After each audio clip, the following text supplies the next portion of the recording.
The most surprising thing about the Paradise Papers leak is that it hasn't exposed any wrongdoing, while it has shed light on legal tax optimization, analysts have told Sputnik, adding that the disclosure cannot be equated to the Panama Papers. It appears that the EU is interested in scapegoating offshore shell companies under British patronage. It's not appropriate to equate the Paradise Papers with the Panama Papers while at the same time trying to convince the general public that tax optimization is a crime. Eric Verhaeghe, the former chair of the Association for Employment l'Apic Association pour l'Emploi des Cadres and founder of innovation group Parmenide, told Sputnik France. The scholar slammed the French daily newspaper Le Monde for confusing tax evasion with tax optimization. Le Monde depicts the people following the letter of the law as pariahs, Verhaeghe said. In the first place, one needs to examine law texts, instead of blaming people. Le Monde does not have any scruples about spreading fake news and confuses the concepts of immoral, but in some cases, legal tax optimization with tax evasion. According to the scholar, the EU is interested in fanning the flames of the Paradise Papers exposure. The Paradise Papers is the way to put tax havens under British patronage on display, the scholar underscored. This is the practice of choosing a scapegoat to divert attention away from the European countries involved in tax optimization. Verhaeghe pointed out that the Economic and Financial Affairs Council (ECOFIN) is due to be held in early December in order to make a decision not to include EU countries on the tax havens blacklist.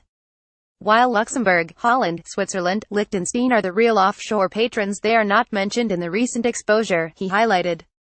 In France, there are two polar political reactions. One is, look, this proves that there is a cast of crooks. I am personally outraged that the newspaper Le Monde supports this populist all-air crooks slogan. The second reaction is completely hypocritical. It is necessary to fight against it.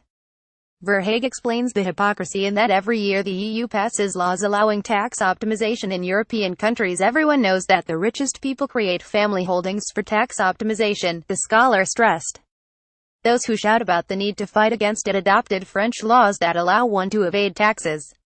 For his part, Jean-Baptiste Boone, a researcher at the Institute for Research in Economic and Fiscal Issues (IREF), rhetorically asked whether the Paradise Paper disclosure is the discovery of the 21st century or just a PR stunt.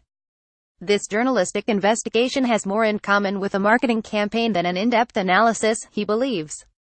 It has been staged as a marketing action. Exposures are given out in little bits in order to keep the reader captivated, Boone told Sputnik.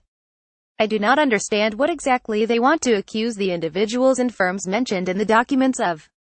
If they want to act as moral zealots, it is worth recalling that French journalists are among those professionals who benefit the most from tax optimization. Speaking to Radio Sputnik, investigative journalist David Marchant, editor of offshorealert.com, shares a similar stance. It's embarrassing for the individuals, the companies and Appleby itself, but it's not telling me anything I didn't know already. I haven't really seen any evidence of wrongdoing. That's been the most surprising element for me. Marchant, like Eric Verhaeghe, also believes that the Panama Papers leak and the Paradise Papers exposure cannot be equated. Appleby is a significantly more credible law firm than Mossack Fonseca. I would expect Mossack Fonseca to have a plethora of sleazy clients. In early November, the U.S.-based International Consortium of Investigative Journalists (ICIJ), as well as multiple media outlets, published materials based on the leaked database of powerful individuals and corporations' offshore activities. The database includes 13.4 million documents, most of which originated from Bermuda-based law firm Appleby, with information about a number of prominent figures including members of U.S. President Donald Trump's administration, the British royal family, as well as the companies Apple and Uber. The files include emails, bank statements, court documents and client records dating from 1950 to 2016. The leak is even bigger than the Panama Papers, a collection of 11.5 million documents stolen from the Panama-based law firm Mossack Fonseca and published in 2016. The Panama Papers revealed alleged illegal financial practices of officials and public figures from various countries. In its official media statement, which followed the exposure, Appleby highlighted that the firm has not done anything unlawful. It is a patchwork quilt of unrelated allegations with a clear political agenda and movement against offshore, the statement stressed, adding that Appleby was not the subject of a leak but of a serious criminal act, an illegal computer